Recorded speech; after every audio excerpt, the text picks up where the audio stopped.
नमस्कार, बात पति में आपका स्वागत है। मैं हूं अखिलेश शर्मा। आज हम बात करेंगे बीजेपी के मिशन 370 की।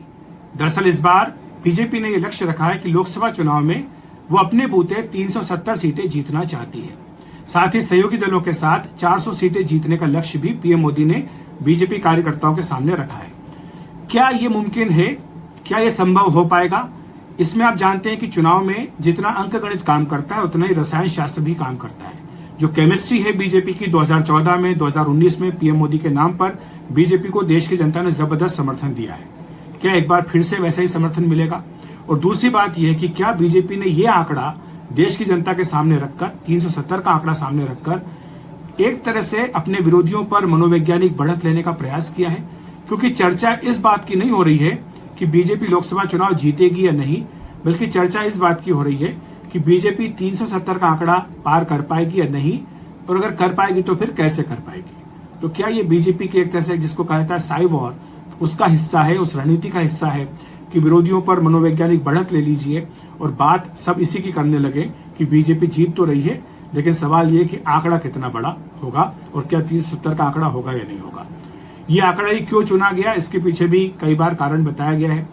जनसंघ के जमाने से ही बीजेपी तक जम्मू कश्मीर में अनुच्छेद 370 का खात्मा ये एक बड़ा जो है मनोवैज्ञानिक कहें या भावनात्मक मुद्दा बीजेपी के लिए रहा है, और इसीलिए पार्टी ने इस बार ये 370 का आंकड़ा सामने रखा है देश की जनता के सामने, क्योंकि 2019 में मोदी सरकार ने जम्मू कश्मीर से अनुच्छेद 370 का खात्मा कर दिया था। तो यही कारण है कि इस बार वो इस लक्ष्य को लेकर चल रहे हैं। ये आंकड़ा उन्होंने देश की जनता के सामने रखा है। इसमें कुछ बातें महत्वपूर्ण होती हैं।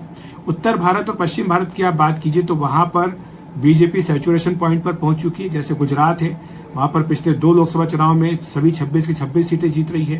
राजस्थान में पिछली बार 25 की से 25 भी जीती हैं। हरियाणा में 10 की 10 सीटें जीती।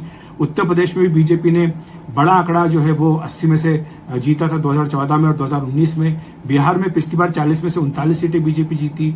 मध्य प्रदेश में 29 में से 28 सीटें बीजेपी जीती।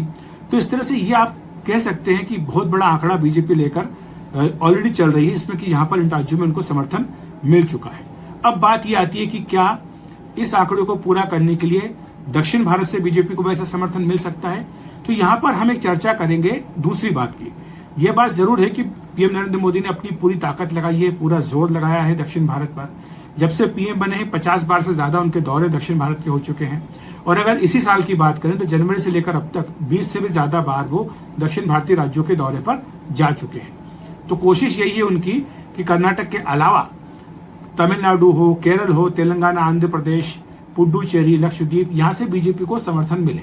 अभी 131 सीटें दक्षिण भारत में हैं, जिनमें बीजेपी के पास 29 सीटें हैं। लेकिन अगर 370 का आंकड़ा बीजेपी को छूना है तो इसके लिए दक्षिण भारत से उसको बड़ा समर्थन हासिल करना जरूरी है। बीजेपी ने अपना गणित बिठा लिया है, सहयोगी दलों की पहचान भी कर ली है, बातचीत भी हो चुकी है, गठबंधन भी हो चुका है, सीटों का बंटवारा भी हो गया है। लेकिन एक बड़ा जो फैक्टर होता है, जो हमने शुरुआत में कहा था कि रसायन शास्त्र के साथ साथ अंकगणित भी चुनाव में बड़ी भूमिका निभाता है, और वो फैक्टर होता है स्ट्राइक रेट का। क्रिकेट में ये काफी चलता है, आप जानते होंगे अच्छी तरह से, क्रिकेट में स्ट्राइक रेट की बात काफी होती है।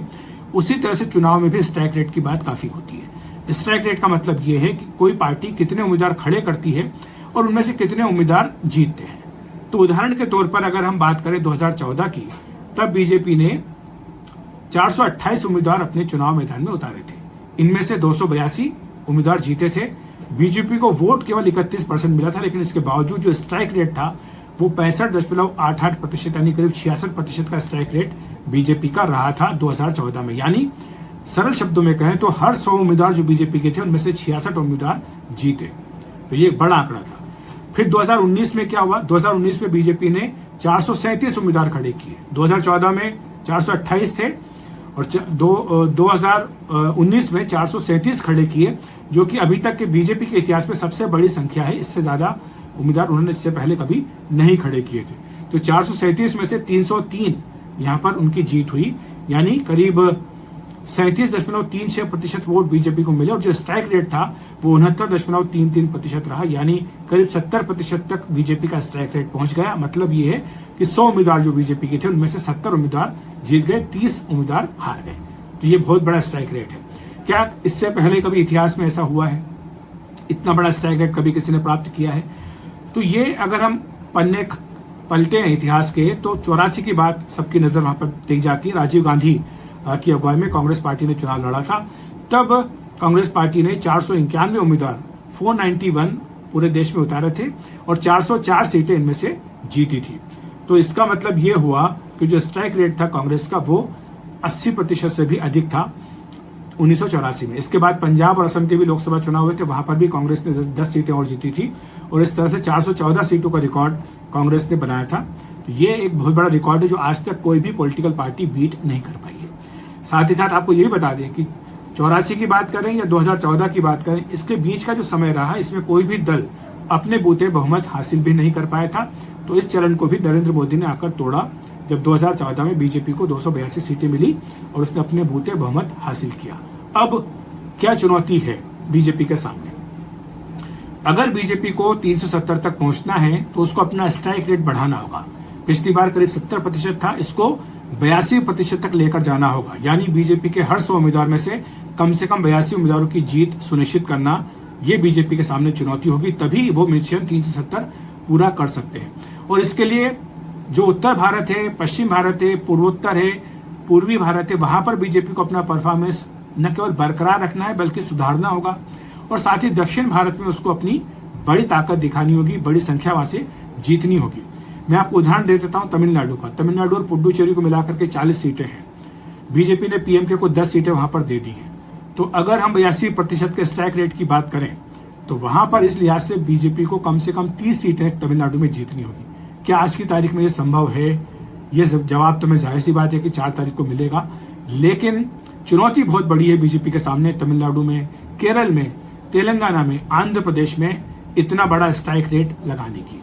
हालांकि एक जो औसत की बात होती है, अगर यहाँ से उनको 100% का एवरेज वो लेकर चलते हैं और अगर वहां नीचे जाते हैं, अगर 40-50 तक का भी रह जाता है तो भी औसत निकाल करके 80 तक पहुंच सकते हो। तो इसलिए कोई असंभव लक्ष्य नहीं है, लेकिन कठिन बहुत है, चुनौतीपूर्ण लक्ष्य बहुत है। और इसलिए देखने की बात होगी कि क्या बीजेपी 82% का स्ट्राइक रेट पाकर ये 370 का आंकड़ा छू सकती है या नहीं। तो बात पति की में इतना ही। नमस्कार।